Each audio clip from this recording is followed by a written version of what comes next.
James Webb descubrió un planeta con 99,7% de probabilidad de albergar vida. Ese número no aparece casi nunca en ciencia.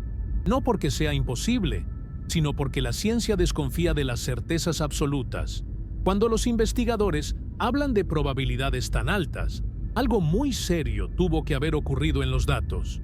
No es una frase para impresionar, no es una exageración mediática y tampoco es una promesa de que ya encontramos seres vivos. Es algo más inquietante que eso. Es la posibilidad real de que, por primera vez, tengamos evidencia sólida de un proceso biológico ocurriendo fuera de la Tierra. Durante décadas, la búsqueda de vida en otros mundos fue un ejercicio de paciencia y frustración. Se hablaba de planetas potencialmente habitables, de zonas templadas, de condiciones teóricas. Todo era posible, pero nada comprobable. Lo que cambió no fue la imaginación humana, sino la capacidad de observar con precisión lo que sucede en atmósferas a cientos de años luz de distancia. Este hallazgo no nació de una imagen espectacular ni de una sola medición aislada.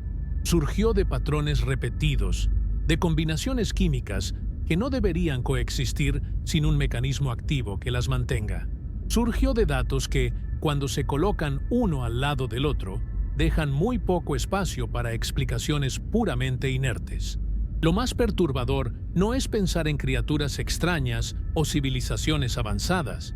Lo realmente desconcertante es algo mucho más simple, que la vida, en su forma más básica, quizá no sea una rareza cósmica.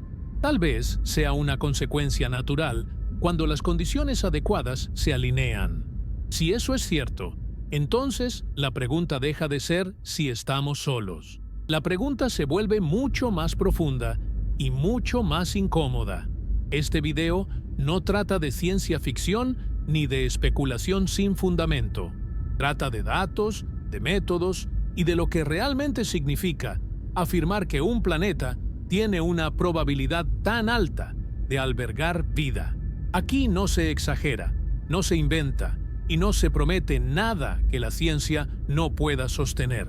A lo largo de este recorrido, vamos a entender por qué este descubrimiento es distinto a todos los anuncios anteriores sobre exoplanetas.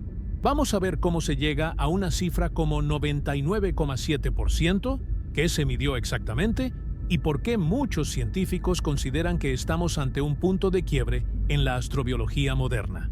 Si este tipo de contenido te interesa, te invito a que le des like al video. Eso ayuda a que más personas puedan encontrar información científica explicada de forma clara y responsable. Y dime en los comentarios desde dónde estás viendo este video. Saber desde qué parte del mundo nos acompañas también forma parte de esta conversación global sobre nuestro lugar en el universo. Nada de lo que escucharás aquí depende de opiniones personales. Todo se basa en observaciones reales, modelos físicos y análisis estadísticos revisados por la comunidad científica. Algunas conclusiones son prudentes, otras son sorprendentes, pero todas parten de la misma base, lo que los datos permiten afirmar. Este no es el final de una historia, es el inicio de una nueva etapa en la exploración del cosmos.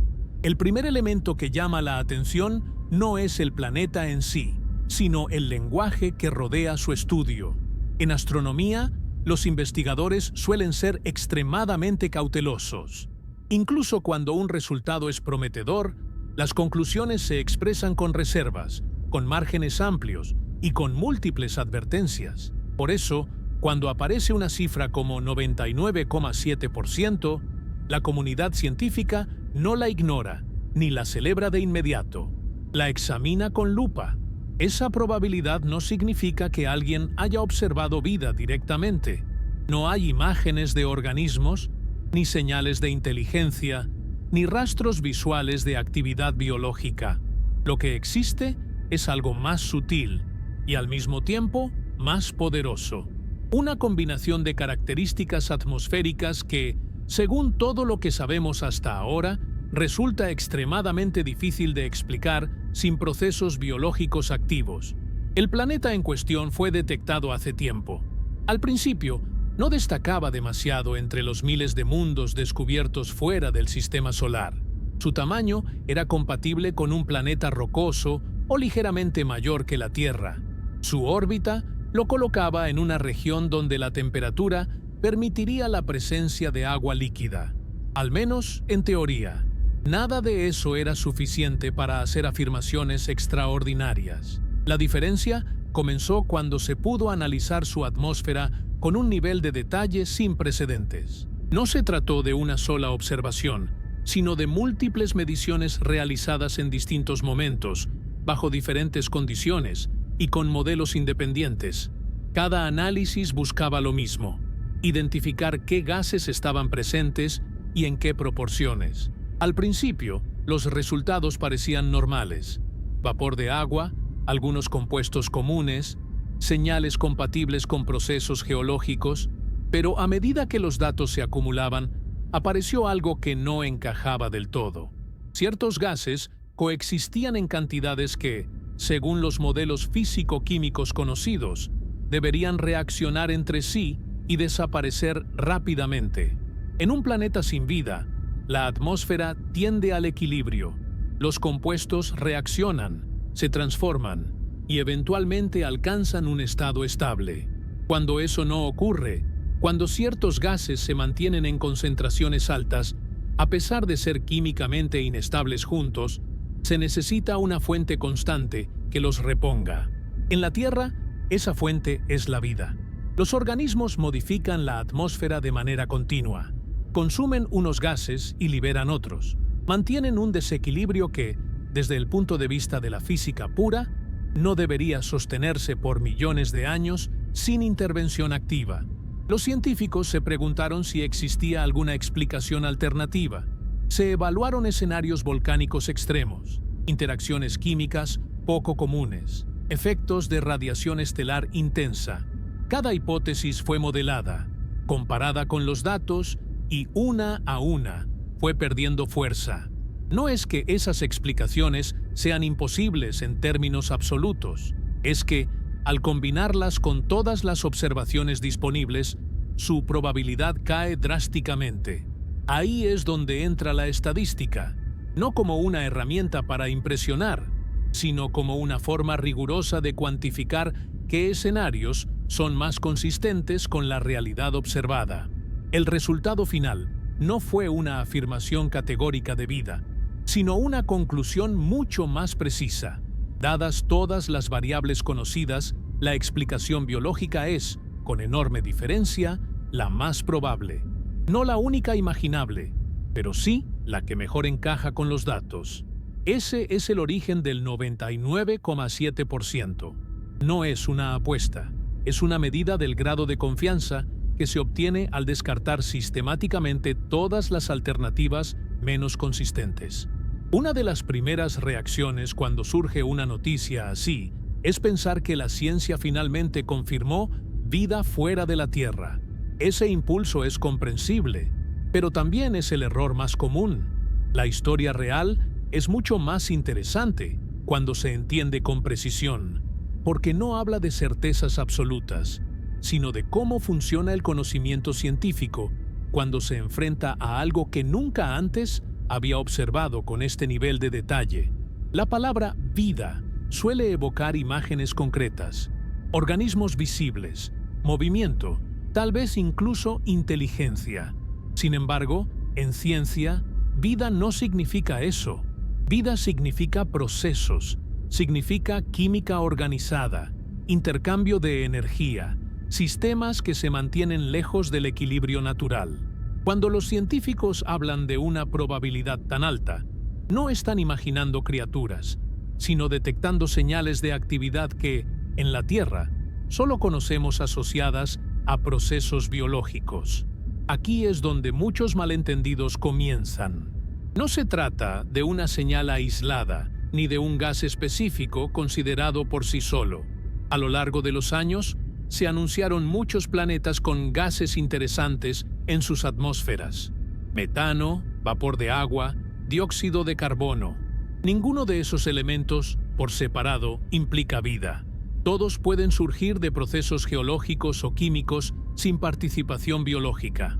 Lo que vuelve este caso distinto es la combinación, es el patrón completo, es la persistencia de ese patrón a lo largo del tiempo, es la forma en que los datos se repiten una y otra vez, incluso cuando se ajustan los modelos, se refinan los cálculos y se introducen nuevas variables. Los científicos no comenzaron preguntándose si había vida, comenzaron preguntándose qué tipo de planeta era este, qué clase de estrella lo iluminaba, cuánta radiación recibía, cómo interactuaba esa radiación con su atmósfera. Cada una de esas preguntas tiene respuestas medibles y cada respuesta reduce el espacio de posibilidades. Cuando se analizan mundos sin vida, se observa algo consistente. La atmósfera tiende a estabilizarse. Puede cambiar lentamente, puede ser extrema, puede ser densa o delgada, pero sigue reglas claras. Las reacciones químicas avanzan hasta que ya no queda energía disponible para mantener desequilibrios grandes. En este planeta, ese comportamiento no aparece. Los modelos muestran que, sin una fuente activa y constante, ciertos compuestos deberían desaparecer en escalas de tiempo relativamente cortas. Sin embargo, ahí están, no solo presentes, sino en cantidades que sugieren reposición continua.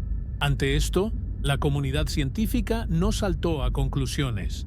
Lo primero fue cuestionar los instrumentos. ¿Podría tratarse de un error de medición? ¿De una interpretación incorrecta del espectro? Se repitieron observaciones, se compararon resultados con otros telescopios, se ajustaron algoritmos. Los mismos patrones siguieron apareciendo. Luego se cuestionaron los modelos. ¿Estamos entendiendo bien la química atmosférica en condiciones tan distintas a las de la Tierra? ¿Existen reacciones desconocidas que podrían producir estos gases sin vida? Estas preguntas no se respondieron con suposiciones, sino con simulaciones detalladas basadas en física conocida. Cada escenario alternativo fue evaluado no solo por si era posible, sino por qué tan probable era. En ciencia, lo posible no siempre es relevante. Lo importante es lo consistente. Una explicación puede ser teóricamente viable y aún así ser extremadamente improbable cuando se compara con los datos reales. Aquí es donde el público suele perder de vista el punto central. El 99,7% no significa que haya vida con esa certeza. Significa que, entre todas las explicaciones consideradas, la hipótesis biológica es abrumadoramente más consistente con lo observado que las demás. Este matiz es crucial, porque no convierte a la ciencia en dogma, sino en un proceso transparente. Si mañana apareciera una explicación no biológica que explique mejor los datos, el porcentaje cambiaría. La ciencia no defiende números, defiende coherencia con la realidad. Lo que hace especial este momento no es que se haya cerrado una pregunta, sino que se haya reducido drásticamente la incertidumbre. Durante décadas, la búsqueda de vida estuvo atrapada en el «podría ser». Este caso se mueve peligrosamente cerca del «debería ser». Y eso incomoda, entusiasma y obliga a ser extremadamente cuidadosos. Por eso, los propios investigadores evitan titulares triunfalistas. Saben que están caminando sobre terreno histórico. Saben que cada palabra será analizada. Y saben que, incluso si la vida no es finalmente confirmada, este caso ya cambió la forma en que buscamos respuestas fuera de la Tierra. La parte anterior quedó clara en un punto fundamental. El error no está en hablar de vida, sino en no entender qué significa detectarla desde lejos. Ahora, el enfoque cambia por completo. Ya no se trata del planeta, ni de la probabilidad, sino del instrumento que hizo posible este salto. Porque sin esta herramienta, toda esta conversación simplemente no existiría. Durante mucho tiempo, los telescopios espaciales observaron el universo como quien intenta leer un libro a través de una ventana empañada. Se podían distinguir formas generales, colores dominantes y algunos detalles, pero la información más delicada se perdía. Las atmósferas de planetas lejanos eran poco más que sombras estadísticas, indicios débiles que obligaban a trabajar con enormes márgenes de error. Lo que cambia con esta nueva generación de observación no es solo la nitidez, sino el tipo de luz que se puede analizar. La mayor parte de la información química de una atmósfera planetaria no se encuentra en el rango visible. Está escondida en longitudes de onda que, durante décadas, fueron prácticamente inaccesibles con suficiente precisión. Cuando la luz de una estrella atraviesa la atmósfera de un planeta, no lo hace de manera neutra. Cada gas absorbe longitudes de onda específicas. Esas absorciones dejan marcas, como huellas digitales, en el espectro que llega a los instrumentos. El desafío siempre fue separar esas huellas del ruido, de la interferencia estelar y de las limitaciones tecnológicas. Ahora, por primera vez, esa separación se puede hacer con un nivel de detalle que roza lo quirúrgico. No se trata de una sola observación ni de una única pasada. Se trata de acumular datos, comparar tránsitos, medir variaciones minúsculas y construir un retrato atmosférico que, aunque indirecto, es sorprendentemente informativo. Este avance no ocurrió de un día para otro. Detrás hay décadas de desarrollo tecnológico, pruebas fallidas, ajustes extremos y decisiones difíciles. Cada componente fue diseñado para minimizar el ruido térmico, la vibración, la interferencia externa, todo con un objetivo: captar señales increíblemente débiles sin distorsionarlas. Gracias a eso, hoy es posible detectar diferencias ínfimas en la absorción de la luz estelar. Diferencias que indican no solo qué gases están presentes, sino también en qué capas de la atmósfera se concentran y cómo interactúan entre sí. Esta profundidad de análisis no existía antes. En el caso de este planeta, ese nivel de detalle fue decisivo. Observaciones anteriores sugerían una atmósfera interesante, pero ambigua. Podía interpretarse de múltiples formas. Cada nueva medición reducía un poco la incertidumbre, pero no lo suficiente como para inclinar la balanza de manera clara. Con los nuevos datos, ese equilibrio se rompió.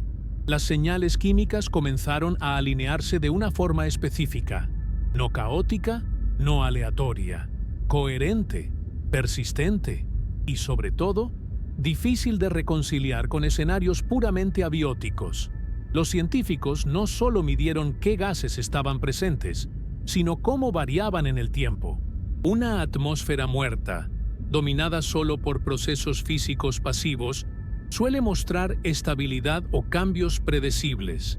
Aquí, en cambio, aparecieron indicios de regulación activa, de ciclos que recuerdan a los sistemas dinámicos que conocemos en la Tierra. Es importante entender que esto no es una extrapolación emocional, es una comparación basada en física y química. Cuando se introducen esos mismos patrones en modelos sin vida, los sistemas colapsan rápidamente hacia estados más simples. Para mantener el comportamiento observado, hace falta una fuente constante de desequilibrio. Ese es el verdadero poder de esta observación. No afirma directamente la causa, pero limita de forma drástica las alternativas. Cada nuevo dato actúa como una pared que cierra el espacio de explicaciones posibles. Y cuando ese espacio se reduce demasiado, lo que queda deja de ser una especulación cómoda. Este es el punto en el que muchos científicos reconocen que estamos ante un cambio de era. No porque se haya probado algo definitivo, sino porque la calidad de la evidencia ya no permite ignorar ciertas hipótesis como simples curiosidades teóricas. La tecnología no respondió a todas las preguntas, pero hizo algo igual de importante: obligó a reformularlas. Ya no se pregunta si algún día podremos detectar señales de vida. La pregunta ahora es: ¿cuántos de estos casos estaban siempre ahí, esperando a que tuviéramos la capacidad de verlos? Hasta aquí, todo podría dar la impresión de que este planeta siempre fue especial y que solo faltaba la tecnología adecuada para confirmarlo. Pero la realidad fue muy distinta. Durante años, este mundo pasó casi desapercibido dentro de los catálogos astronómicos, no porque fuera invisible, sino porque no destacaba lo suficiente como para romper las expectativas existentes. Cuando fue detectado por primera vez, entró en una categoría amplia y ambigua. Su tamaño lo colocaba en un rango intermedio, ni claramente terrestre ni claramente gaseoso. Su órbita parecía relativamente estable, pero eso no lo hacía excepcional. Recibía una cantidad de energía de su estrella compatible con temperaturas moderadas, pero ese dato, por sí solo, se repite en cientos de exoplanetas conocidos. En ese momento, la comunidad científica tenía prioridades claras: mundos más grandes, más calientes o con señales más evidentes captaban la atención. Este planeta, en cambio, ofrecía una promesa difusa. Podía ser interesante, sí, pero también podía ser otro ejemplo más de un planeta con condiciones teóricas favorables y una realidad completamente estéril. Los primeros modelos atmosféricos se basaban en datos limitados, observaciones indirectas con ruido considerable y múltiples interpretaciones posibles. Dependiendo de los supuestos iniciales, la atmósfera podía describirse como relativamente simple o moderadamente compleja. Ninguna de esas opciones encendía alarmas. Además, había un sesgo inevitable. Durante mucho tiempo, la búsqueda de vida se enfocó en mundos que se parecieran lo más posible a la Tierra. Planetas claramente rocosos, con tamaños similares y órbitas bien definidas. Este planeta no encajaba del todo en ese molde. Estaba lo suficientemente cerca como para llamar la atención, pero lo suficientemente diferente como para generar dudas. Eso hizo que se clasificara como interesante, pero no prioritario, una etiqueta común en astronomía y muchas veces injusta, porque la historia de la ciencia está llena de ejemplos donde lo verdaderamente revolucionario no parecía extraordinario al principio. Con el paso del tiempo, se acumularon más datos, pero seguían siendo fragmentarios. Cada observación aportaba una pieza pequeña del rompecabezas, sin revelar la imagen completa. No había razones fuertes para pensar que ese planeta escondía algo radicalmente distinto a otros mundos similares. El cambio no ocurrió de manera repentina. Fue gradual, casi silencioso. Nuevas observaciones comenzaron a sugerir que la atmósfera no se comportaba como se esperaba. Pequeñas discrepancias aparecían una y otra vez. Nada concluyente, pero suficientes para generar incomodidad entre quienes analizaban los datos con más detalle. Al principio, esas discrepancias se atribuyeron a errores sistemáticos, ruido instrumental, interferencias estelares, supuestos incorrectos en los modelos. Todo eso era razonable. De hecho, era la explicación más prudente. En ciencia, lo extraordinario siempre se examina primero como un posible error. Pero el problema con los errores es que, cuando son reales, tienden a cambiar al mejorar las mediciones. Aquí ocurrió lo contrario. A medida que las observaciones se refinaban, las discrepancias no desaparecían, se volvían más claras. Eso obligó a revisar la historia completa del planeta, sus parámetros orbitales, su interacción con la estrella, su posible composición interna. Cada revisión eliminaba una capa de incertidumbre, y cada capa removida dejaba la atmósfera como el punto más difícil de explicar. En retrospectiva, este planeta no fue ignorado por falta de interés, sino por falta de herramientas. Durante años, simplemente no existía la capacidad técnica para ir más allá de conjeturas amplias. Se podía intuir que algo no encajaba del todo, pero no se podía demostrar. Este detalle es clave para entender por qué el descubrimiento actual no es un golpe de suerte. Es el resultado de un proceso acumulativo. Un planeta observado durante años, reinterpretado a la luz de nuevos datos, hasta que finalmente las piezas comenzaron a alinearse. Lo que antes parecía normal, empezó a verse bajo otra luz. No porque el planeta cambiara, sino porque cambió nuestra capacidad para observarlo. Y eso revela una lección importante. El universo no se adapta a nuestras categorías. Somos nosotros quienes debemos ajustarlas cuando la evidencia lo exige. Esta parte de la historia muestra que el hallazgo no nació del entusiasmo repentino, sino de la persistencia, de observar, dudar, corregir y volver a observar. Un proceso lento, a veces frustrante, pero profundamente científico. Hubo un punto específico en el que la ambigüedad dejó de ser sostenible. No fue un anuncio público ni una conferencia de prensa. Fue un momento técnico, casi silencioso, en el que los análisis comenzaron a coincidir entre sí de una forma que ya no podía atribuirse al azar. Ese fue el verdadero giro de esta historia. Las observaciones más recientes no añadieron simplemente más datos, añadieron coherencia. Hasta entonces, cada medición parecía contar una versión ligeramente distinta del mismo fenómeno. Eso es normal cuando se trabaja al límite de la precisión instrumental.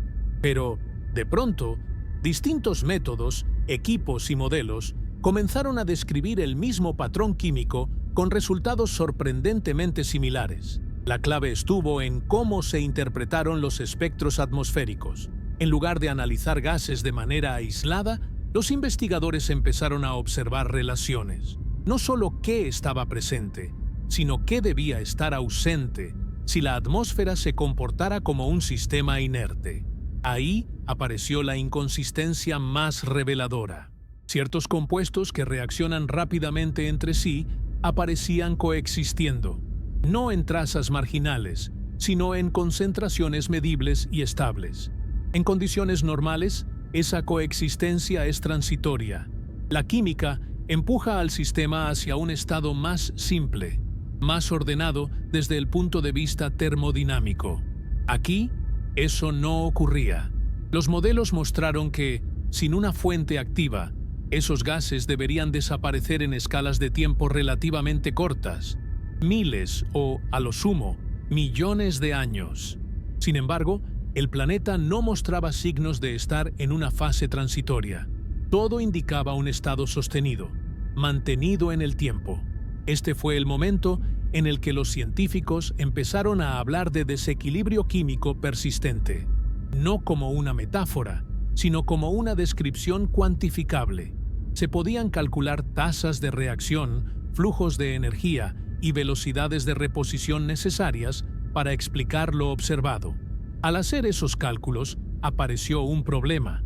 Las fuentes abióticas conocidas simplemente no alcanzaban. Ni la actividad volcánica extrema, ni la radiación estelar, ni combinaciones poco comunes de procesos geológicos podían sostener ese desequilibrio durante periodos largos sin dejar otras señales detectables. Cada explicación alternativa resolvía una parte del problema, pero generaba otro. Aumentar la actividad volcánica, por ejemplo, explicaba ciertos gases, pero producía otros que no se observaban. Ajustar la composición inicial del planeta ayudaba temporalmente, pero entraba en conflicto con la evolución esperada del sistema. Este encadenamiento de contradicciones fue lo que hizo que la hipótesis biológica dejara de ser una opción más y pasara a ocupar un lugar central, no porque fuera atractiva, sino porque era la única que resolvía el conjunto completo de observaciones sin introducir conflictos adicionales. Es importante subrayar que este cambio no fue emocional. No hubo un momento de euforia colectiva. Lo que hubo fue una sensación incómoda de consistencia. Cuando múltiples líneas de evidencia apuntan en la misma dirección, ignorarlas se vuelve intelectualmente insostenible.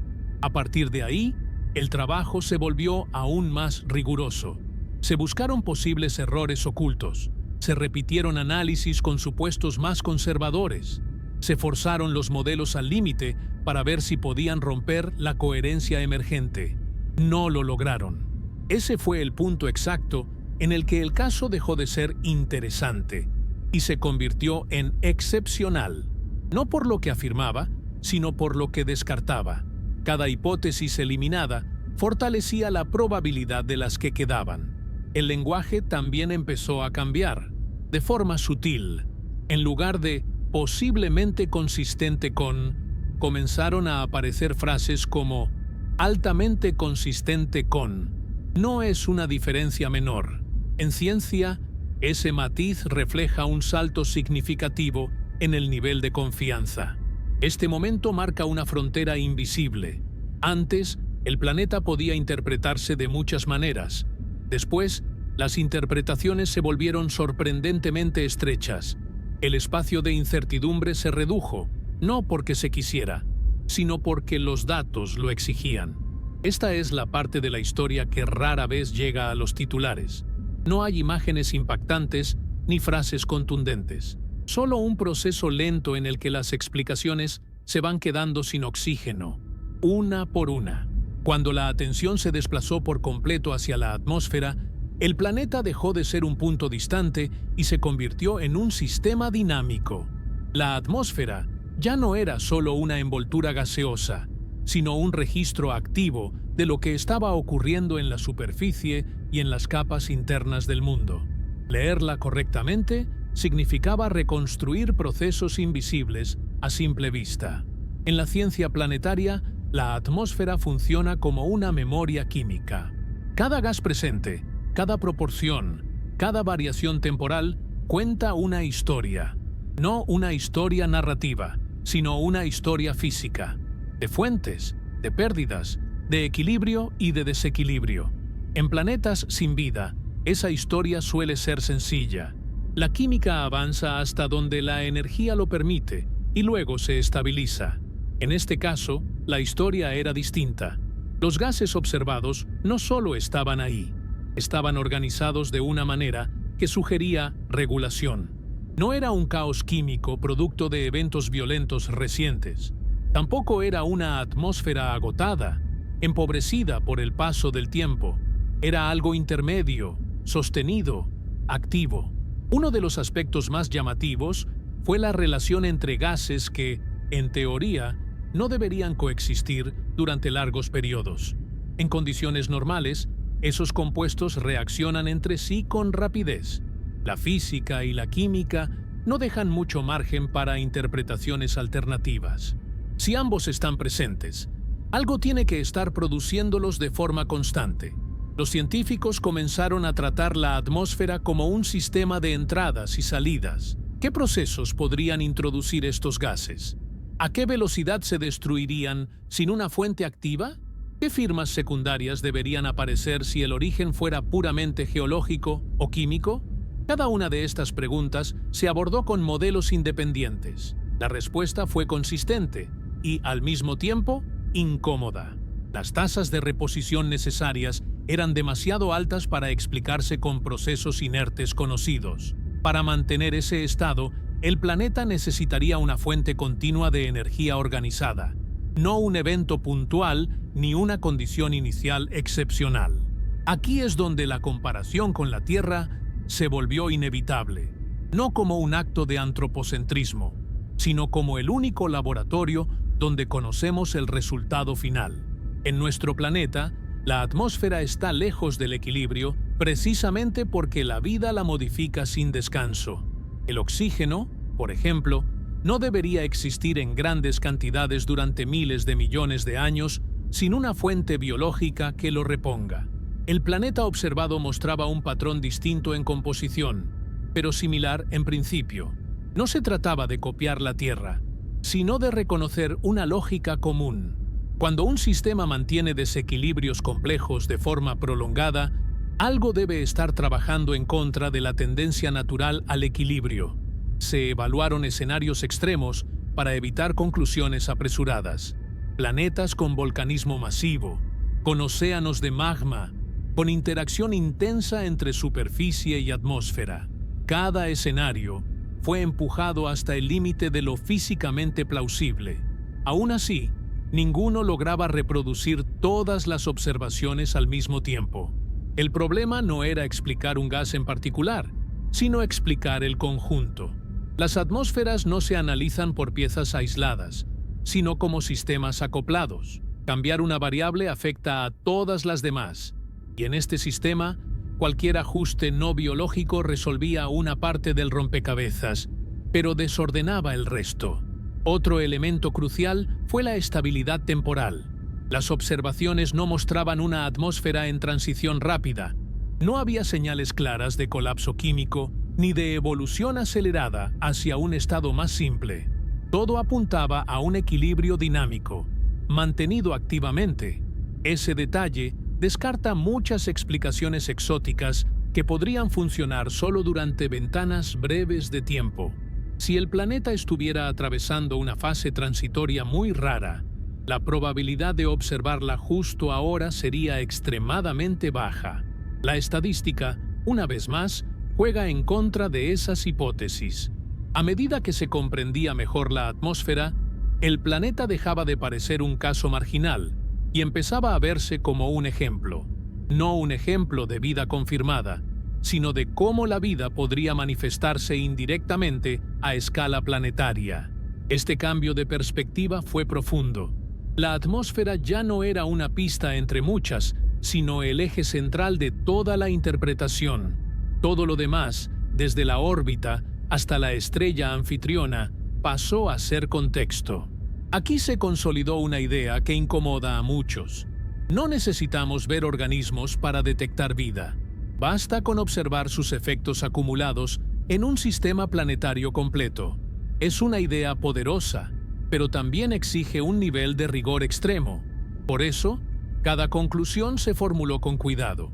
No se habló de certeza, sino de consistencia. No se afirmó vida, sino un escenario que, según el conocimiento actual, encaja mejor con procesos biológicos que con cualquier alternativa conocida. Esta parte de la historia no cierra el debate, pero redefine sus términos. Ya no se discute si la atmósfera es interesante, se discute qué tipo de proceso puede mantenerla así durante tanto tiempo.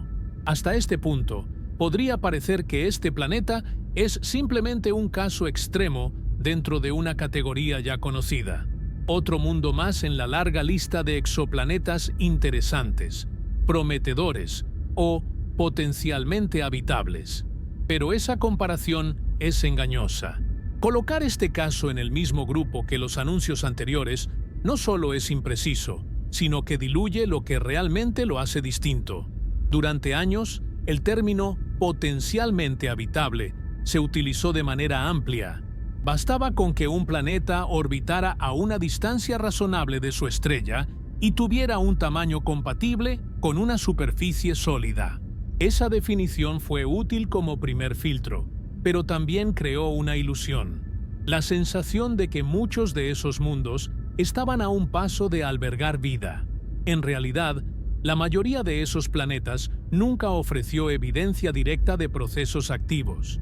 Eran candidatos teóricos, no sistemas observados en detalle. Sus atmósferas, cuando podían estudiarse, resultaban simples, dominadas por uno o dos gases principales, sin señales claras de desequilibrio sostenido. Este planeta rompe con ese patrón.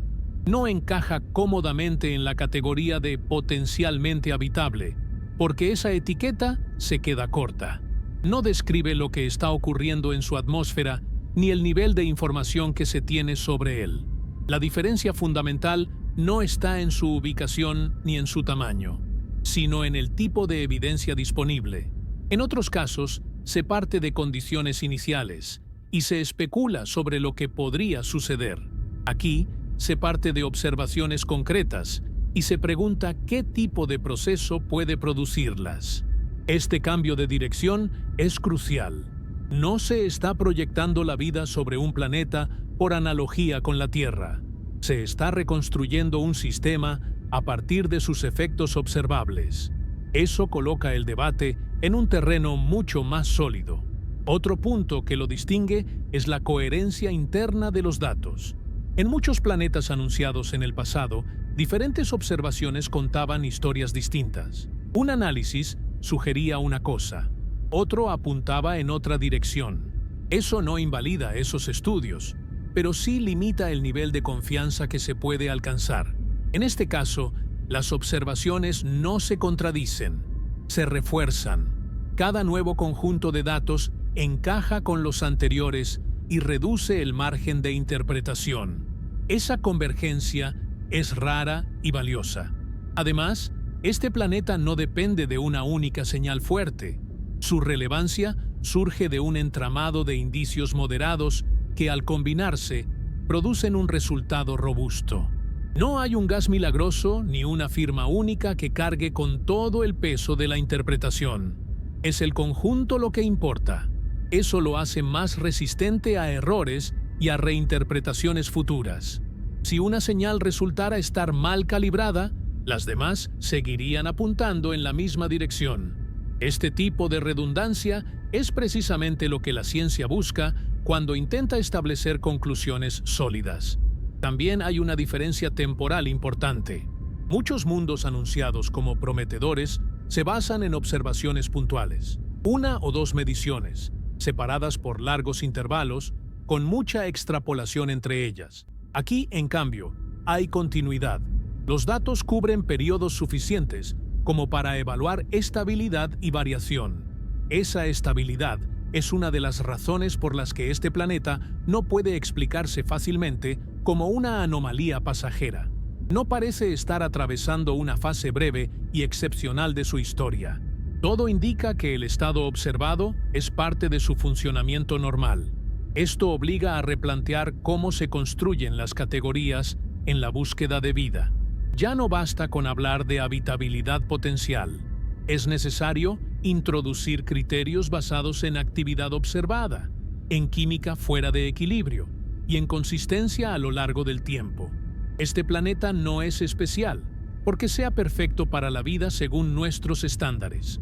Es especial porque muestra señales de que algo está ocurriendo ahora, algo que consume energía, que altera su entorno y que deja una huella medible a escala planetaria.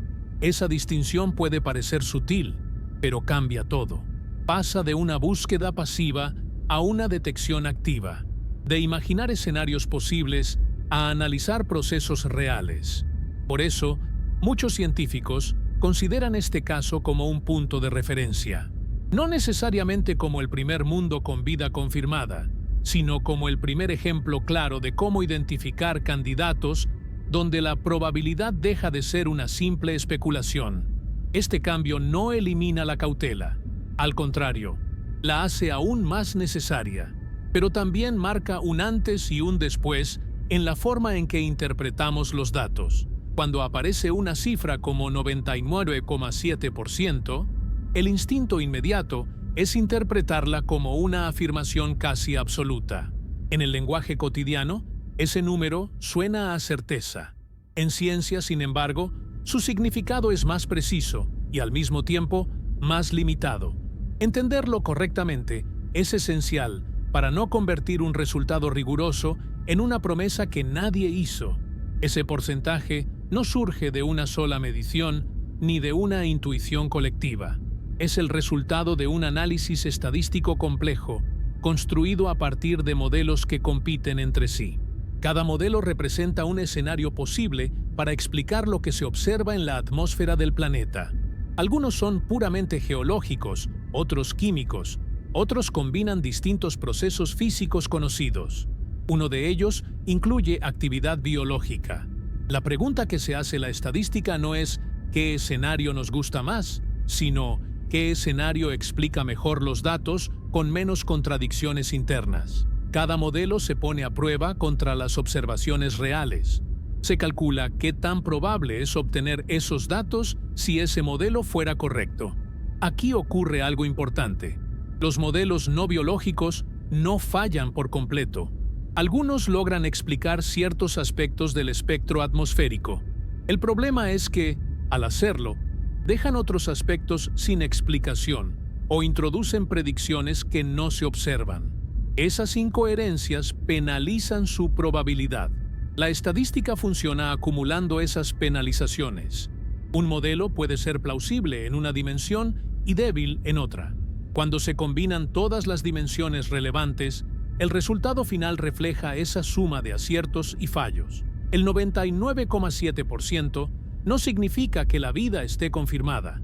Significa que, dadas las opciones evaluadas y los datos disponibles, la probabilidad de que el escenario biológico explique mejor el conjunto completo de observaciones es abrumadoramente mayor que la de los escenarios alternativos. Este tipo de conclusión es común en otras áreas de la ciencia. En física de partículas, por ejemplo, se habla de niveles de confianza para detectar nuevas partículas. No se observa directamente el objeto, sino sus efectos estadísticos. Cuando esos efectos superan cierto umbral, se considera que la explicación alternativa es extremadamente improbable. Aquí ocurre algo similar, pero con una diferencia importante. En física de partículas, los sistemas se pueden reproducir en laboratorios. En astronomía, no. Cada planeta es un experimento único. Eso obliga a ser aún más cuidadoso con las conclusiones. Por eso, el número no se presenta como una afirmación definitiva, sino como una evaluación del estado actual del conocimiento. Cambia si cambian los datos. Cambia si se descubre un proceso abiótico nuevo que pueda sostener el desequilibrio observado. Cambia si futuras observaciones contradicen las actuales. Este enfoque es clave para entender la seriedad del resultado. No es un anuncio cerrado, sino una fotografía estadística de un momento específico. En este momento, con lo que sabemos hoy, el escenario biológico es el que menos fuerza a los datos a encajar. Otro punto que suele pasarse por alto es que el 99,7% no surge de una sola decisión metodológica. Diferentes equipos, utilizando enfoques distintos, llegaron a conclusiones compatibles, no idénticas en números exactos, pero alineadas en el orden de magnitud. Eso reduce la probabilidad de que el resultado sea un artefacto de un modelo particular. La convergencia independiente es uno de los criterios más fuertes en ciencia. Cuando distintos caminos llevan a un resultado similar, la confianza aumenta, incluso si ninguno de esos caminos es perfecto por sí solo. También es importante notar lo que ese número no incluye. No incluye supuestos filosóficos sobre la vida. No incluye expectativas culturales. No incluye deseos humanos de no estar solos. Es un número frío, derivado de ecuaciones, distribuciones de probabilidad y comparaciones sistemáticas. Esto no lo hace infalible, pero sí lo hace honesto. La ciencia no promete certezas absolutas. Promete el mejor ajuste posible entre teoría y observación. El peso real del 99,7% está en cómo redefine el debate. Ya no se discute si el planeta podría ser interesante algún día. Se discute si existe una explicación no biológica que aún no conocemos y que pueda competir con la biológica sin entrar en conflicto con los datos. Ese cambio de pregunta es profundo. Obliga a la comunidad científica a explorar nuevas posibilidades, a revisar límites de lo que consideramos procesos naturales inertes y a diseñar observaciones futuras mucho más específicas. En lugar de cerrar una puerta, este número abre muchas, pero las abre desde un terreno sólido, no desde la especulación libre. Cuando una probabilidad tan alta entra en escena, el mayor riesgo no es científico, sino humano. El riesgo es creer que el caso está cerrado. Precisamente por eso, la siguiente capa del análisis se centra en todo lo que todavía puede fallar, no como un ejercicio de escepticismo vacío, sino como una necesidad metodológica. En ciencia, las conclusiones sólidas sobreviven solo cuando se exponen sin miedo a sus propias debilidades. El primer límite es instrumental. Aunque las observaciones actuales son las más precisas jamás obtenidas para un planeta de este tipo, siguen siendo indirectas. No se observa la atmósfera de manera directa, sino la luz de la estrella filtrada a través de ella. Eso implica modelos de interpretación. Modelos que, aunque sofisticados, siempre incorporan supuestos. Estos supuestos incluyen la estructura vertical de la atmósfera, la distribución de temperatura y la interacción entre capas. Pequeños cambios en esas variables pueden alterar la forma en que se interpretan ciertas señales espectrales. Los científicos lo saben y por eso prueban rangos amplios de parámetros. Aún así, existe la posibilidad de que algún efecto aún no considerado esté influyendo en los datos. Otro punto crítico es la estrella anfitriona. Las estrellas no son fuentes de luz perfectamente estables. Presentan actividad magnética, erupciones variabilidad en distintas escalas de tiempo. Si no se modela correctamente ese comportamiento, parte de esa variabilidad podría confundirse con señales atmosféricas del planeta. En este caso, la estrella fue estudiada con especial cuidado. Su actividad se monitoreó durante periodos prolongados y se incorporó en los modelos. Sin embargo, la astrofísica estelar es compleja y siempre existe la posibilidad de procesos sutiles aún no completamente comprendidos. También está el problema de la degeneración de modelos. En algunos casos, diferentes combinaciones de parámetros pueden producir espectros similares. Aunque el conjunto de datos actual reduce mucho ese espacio de ambigüedad, no lo elimina por completo. La ciencia rara vez trabaja con certezas binarias. Además, existe la posibilidad de procesos abióticos desconocidos. La historia de la ciencia muestra que la naturaleza suele ser más creativa de lo que esperamos. Reacciones químicas exóticas, interacciones superficie-atmósfera poco comunes o mecanismos impulsados por energía estelar extrema podrían, en principio, generar desequilibrios inesperados. La pregunta clave no es si esos procesos son imaginables, sino si son plausibles y consistentes con todo lo observado. Hasta ahora, ninguna propuesta alternativa logra competir sin introducir nuevas contradicciones. Pero la ausencia de una explicación no biológica convincente hoy no garantiza que no aparezca mañana. Por eso, los propios investigadores evitan declaraciones definitivas, no porque duden de sus resultados, sino porque entienden que la ciencia avanza incorporando nuevas piezas. Cada nueva observación puede reforzar el caso o debilitarlo. Otro límite importante es el tiempo.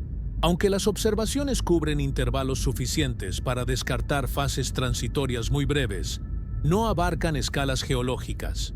Es posible, aunque estadísticamente poco probable, que estemos observando un momento especial en la historia del planeta. Evaluar esa posibilidad requiere modelos evolutivos detallados, modelos que reconstruyan cómo pudo haber cambiado la atmósfera a lo largo de millones o miles de millones de años. Ese trabajo está en marcha, pero todavía no está completo. También hay un límite conceptual. La interpretación biológica se basa en analogías con la vida terrestre, no en su forma, sino en su lógica energética. Eso es razonable, pero no garantiza que toda vida en el universo funcione de la misma manera. La biología podría ser más diversa de lo que imaginamos. Paradójicamente, eso juega a favor y en contra del caso. A favor, porque sugiere que la vida podría manifestarse de múltiples formas. En contra, porque también implica que podríamos estar interpretando mal señales que no corresponden a biología tal como la entendemos. Este equilibrio entre confianza y cautela es lo que define a la ciencia madura. No se trata de negar la evidencia, sino de mantener abiertas las puertas a nuevas interpretaciones mientras los datos lo permitan. La fortaleza de este caso no está en afirmar que no puede estar equivocado, sino en que ya sobrevivió a un nivel de escrutinio muy superior al de anuncios anteriores. Cada posible fallo fue considerado, modelado y hasta ahora no logró derrumbar la coherencia del conjunto. Este punto es crucial. La ciencia no avanza evitando errores, sino enfrentándolos. Cuanto más explícitos son los límites, más fuerte se vuelve la conclusión dentro de esos límites. Por ahora, el balance sigue inclinándose de forma clara hacia la interpretación biológica, no como una certeza absoluta, sino como la explicación que menos violencia hace a los datos disponibles. Cuando se dice que un planeta podría albergar vida, la mente humana llena el vacío con imágenes concretas, formas, movimiento, tal vez incluso inteligencia. Ese reflejo es natural, pero es también el mayor obstáculo para entender lo que realmente está en juego. Porque la vida, en su definición científica más básica, no es una criatura, es un proceso. En astrobiología, vida no se define por su apariencia, sino por su comportamiento físico y químico. Un sistema vivo es aquel que utiliza energía para mantener una organización interna que no surgiría de manera espontánea. Consume recursos, transforma su entorno y deja huellas medibles de esa actividad. Todo lo demás es secundario. Este punto es fundamental para interpretar correctamente el caso de este planeta. Nada en los datos sugiere organismos complejos. No hay indicios de multicelularidad, ni de estructuras avanzadas, ni mucho menos de inteligencia. Pensar en ese nivel no solo es innecesario, sino que distorsiona el análisis. La hipótesis que mejor encaja con las observaciones actuales es mucho más modesta y, al mismo tiempo, más profunda. Se trata de vida microbiana o de sistemas biológicos simples que operan a escala planetaria. Sistemas que, al multiplicarse y metabolizar, alteran la composición de la atmósfera de forma continua. En la Tierra, durante la mayor parte de su historia, la vida fue exactamente eso. Durante miles de millones de años, no hubo animales ni plantas visibles, solo organismos microscópicos que transformaron lentamente la atmósfera, los océanos y la superficie. Sin ellos, el planeta habría sido irreconocible. La atmósfera terrestre rica en oxígeno, por ejemplo, no es un estado natural. Es el resultado acumulado de actividad biológica durante un período inmenso. Sin vida, ese oxígeno reaccionaría rápidamente y desaparecería. Su presencia persistente es una señal de proceso, no de estructura. El planeta observado muestra una lógica similar, aunque con una química distinta. No replica la Tierra, pero sigue el mismo principio general: desequilibrio sostenido. Eso es lo que permite hablar de vida sin necesidad de verla. Este enfoque cambia radicalmente la narrativa. La pregunta deja de ser ¿qué tipo de seres viven ahí? Y se convierte en ¿qué tipo de procesos están ocurriendo? Es una pregunta más difícil, pero también más científica. Entender la vida como proceso también explica por qué es tan difícil detectarla. No deja marcas evidentes a simple vista. Sus señales se diluyen, se mezclan con otros fenómenos y requieren análisis cuidadosos para ser identificadas. Solo cuando se observan a gran escala y durante tiempo suficiente, se vuelven inequívocas. Este cambio conceptual tiene consecuencias profundas. Si la vida no necesita ser compleja para ser detectable, entonces el universo podría estar lleno de mundos activos que nunca producirán civilizaciones, pero que aún así están vivos en el sentido físico del término. Eso no disminuye su importancia. Al contrario, la aumenta. Significa que la vida no es un accidente raro que requiere una secuencia casi milagrosa de eventos. Podría ser una consecuencia natural de la química y la energía cuando se dan ciertas condiciones. Este planeta se convierte así en un laboratorio natural, no para estudiar biología exótica en detalle, sino para entender cómo la vida emerge y se sostiene a nivel planetario. Es una oportunidad única para poner a prueba teorías que, hasta ahora, solo se basaban en un único ejemplo: la Tierra. También obliga a replantear expectativas culturales.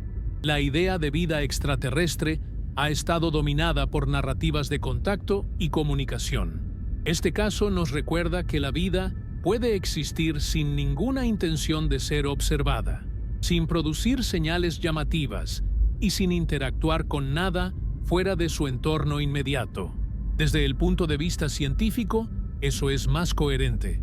La vida no surge para ser encontrada, surge porque las condiciones lo permiten. Este enfoque más sobrio no quita emoción al descubrimiento. Al contrario, lo hace más profundo, porque sugiere que el universo no está esperando un evento extraordinario para producir vida. Solo necesita tiempo, energía y química adecuada. En ese contexto, este planeta no representa una excepción extravagante, sino un posible ejemplo de un fenómeno común. Y eso tiene implicaciones enormes para nuestra comprensión del cosmos. Si en los próximos años las observaciones refuerzan este escenario, el impacto no será un espectáculo inmediato ni un giro cinematográfico en la historia humana. Será algo mucho más silencioso y, por eso mismo, más profundo. Cambiará la forma en que la ciencia entiende la vida como fenómeno universal. Lo primero que se transformaría es la astrobiología. Durante décadas, esta disciplina trabajó con un problema fundamental: un solo ejemplo. Todo lo que sabemos sobre la vida proviene de la Tierra. Confirmar procesos biológicos en otro planeta, incluso en su forma más simple, rompería ese aislamiento conceptual. La vida dejaría de ser un caso único y se convertiría en una categoría comparativa. Ese cambio permitiría algo que hoy no es posible: distinguir lo esencial de lo circunstancial.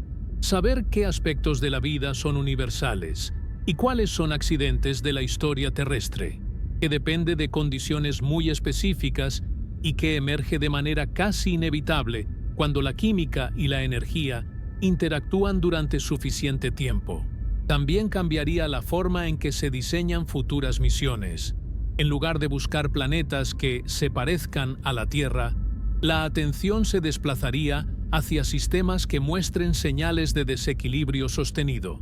La búsqueda se volvería más eficiente, menos dependiente de analogías superficiales. Esto tendría un efecto dominó en la tecnología. Nuevos instrumentos se diseñarían para detectar firmas químicas más sutiles, para observar variaciones temporales con mayor precisión y para separar mejor las señales planetarias de la actividad estelar. La astronomía dejaría de buscar solo imágenes y comenzaría a leer procesos. En biología, el impacto sería igual de profundo. Confirmar que la vida puede surgir y mantenerse en condiciones distintas a las terrestres obligaría a ampliar definiciones, no solo de qué es la vida, sino de cómo se organiza, cómo evoluciona y cómo interactúa con su entorno a gran escala. Esto también afectaría a la química. Procesos metabólicos alternativos, ciclos energéticos distintos y nuevas formas de regulación podrían pasar de ser hipótesis marginales a objetos de estudio central. La frontera entre química y biología se volvería aún más difusa. En filosofía, el efecto sería inevitable, no porque responda directamente a preguntas existenciales, sino porque cambia el contexto en el que se formulan. La vida dejaría de ser una rareza cósmica improbable y pasaría a ser una posibilidad natural del universo. Eso no responde quiénes somos, pero sí redefine qué tan excepcional es nuestra situación. Curiosamente, uno de los campos menos afectados sería el de la búsqueda de inteligencia. Este tipo de confirmación no implicaría civilizaciones, comunicación ni tecnología. De hecho, reforzaría la idea de que la vida simple puede ser común, mientras que la vida compleja podría ser extremadamente rara. Ese matiz es importante. La existencia de vida no garantiza complejidad creciente ni conciencia. La historia de la Tierra muestra que la mayor parte del tiempo, la vida fue simple, resiliente y silenciosa. Si ese patrón se repite en otros mundos, el universo podría estar vivo sin estar habitado en el sentido cultural que solemos imaginar. Desde el punto de vista científico, eso no es una decepción, es una riqueza. Significa que la vida no necesita propósito externo ni destino grandioso. Simplemente ocurre.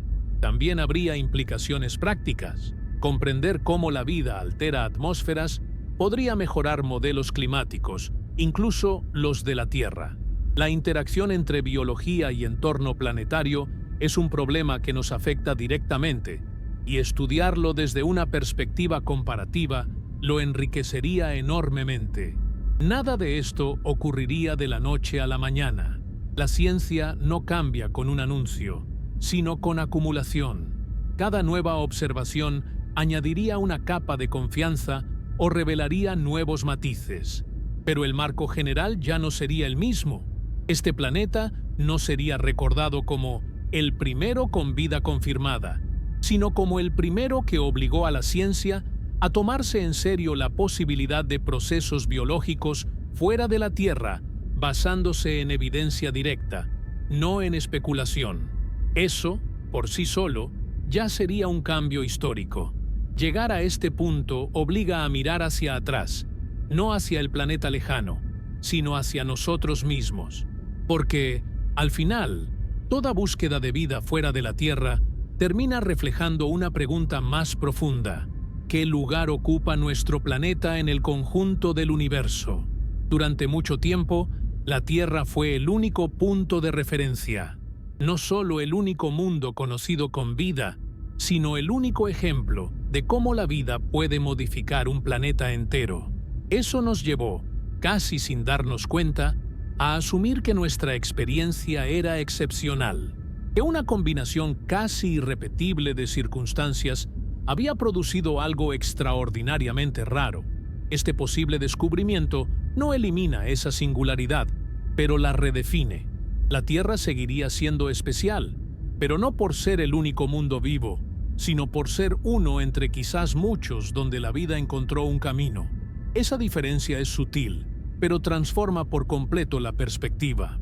Si la vida puede surgir y mantenerse en condiciones distintas, entonces la Tierra deja de ser un milagro aislado y pasa a ser un ejemplo temprano. No el centro, no la excepción absoluta, sino una manifestación de un fenómeno más amplio. Eso no reduce su valor, lo contextualiza. Este cambio también afecta cómo entendemos la historia del universo. Durante miles de millones de años, el cosmos evolucionó antes de que existiera cualquier forma de vida conocida. Estrellas nacieron y murieron. Galaxias se formaron. Elementos se forjaron. La vida apareció relativamente tarde, pero una vez que apareció, transformó por completo su entorno. Si ese patrón se repite en otros mundos, entonces la vida no es una anomalía tardía, sino una fase natural en la evolución de ciertos planetas. No todos, no la mayoría quizá, pero tampoco una excepción casi imposible. Eso implica que el universo podría estar lleno de mundos que, sin ser visibles ni espectaculares, están activos de una forma profunda. Mundos donde la química dejó de ser pasiva y comenzó a organizarse. Mundos donde el equilibrio fue reemplazado por dinámica. Desde esta perspectiva, la pregunta ¿estamos solos? Pierde parte de su dramatismo original y gana profundidad. No se trata de compañía ni de contacto. Se trata de comprender si la vida es una propiedad emergente del universo o un accidente improbable. Este planeta, con todas las reservas necesarias, inclina la balanza hacia la primera opción. No la confirma de manera definitiva, pero la hace plausible con un peso que antes no existía. Para la Tierra, eso tiene una consecuencia inesperada. Si la vida no es única, entonces preservarla deja de ser solo un acto de supervivencia local y se convierte en parte de un fenómeno cósmico más amplio. Entender cómo funciona, cómo se mantiene y cómo puede desaparecer adquiere un valor universal. También cambia la narrativa humana. Durante siglos, la idea de ser únicos estuvo ligada tanto al orgullo como al miedo. Orgullo por ser especiales. Miedo por estar solos. Un universo con vida distribuida de forma silenciosa y simple no confirma ninguno de esos extremos. Ofrece algo más complejo y más honesto. La Tierra seguiría siendo el único lugar donde sabemos que hay vida compleja, consciente y reflexiva. Nada de esto sugiere lo contrario, pero también sería parte de una familia más amplia de mundos activos, cada uno con su propia historia química y energética. Este equilibrio entre singularidad y pertenencia es quizás la lección más profunda de todo este proceso. No nos quita importancia, pero tampoco nos coloca fuera del contexto natural del universo. Al final, este posible descubrimiento no responde todas las preguntas. No dice cómo empezó la vida. No explica por qué evoluciona hacia formas complejas en algunos casos y no en otros. No promete encuentros ni respuestas definitivas. Lo que hace es algo más fundamental. Amplía el marco en el que esas preguntas tienen sentido. Si la vida puede surgir más de una vez, entonces el universo no es solo un escenario para la materia y la energía. Es también un entorno donde la organización, la complejidad y la persistencia pueden emerger de forma natural. Ese cambio de perspectiva no se mide en titulares ni en porcentajes. se mide en cómo entendemos nuestra propia existencia.